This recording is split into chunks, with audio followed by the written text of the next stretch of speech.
আমি মরে যাওয়ার পর আমি স্বর্গে এসেছি মাত্র 3 দিন হলো, আর এখানে আমি ভালোই আছি। কিন্তু এখানকার জল এতই ঠান্ডা যে আমি 3 দিন ধরে স্নান করিনি। গা দিয়ে কেমন গোবর পচা গন্ধ বেরোচ্ছে, চুলটাও কেমন পাট শাকের মতো হয়ে গেছে। আমার স্বর্গের খাওয়া দাওয়া কিন্তু ভীষণ পছন্দ, যাই খাই তাই অমৃতর মতো লাগে। কিন্তু আমার বেস্ট ফ্রেন্ডের জন্য খুবই মন খারাপ হচ্ছিল, আর যখনই আমি মরতে তাকাই আমি দেখি সে আনন্দের সঙ্গে ফুচকা খাচ্ছে আর বলছে কাকু বেশি করে ঝাল দাও।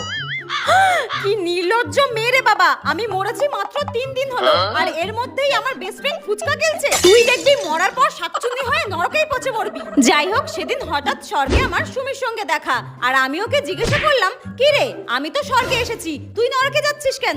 উত্তরে সে আমাকে বলল, আরে বেঁচে থাকাকালীন আমি 10টা ছেলের সঙ্গে প্রেম করতাম আর একটাকেও আমি বিয়ে করিনি, তো আমি নরকে যাব না তো কি স্বর্গে যাব? ও আচ্ছা আচ্ছা ঠিক আছে, তুই নরকেই যা ঠিক হয়েছে, এত ছেলের জীবন নষ্ট করেছিস, এবার গরম তেলে ফুটবি যা। আর আমি তো সেজে গুজে স্বর্গের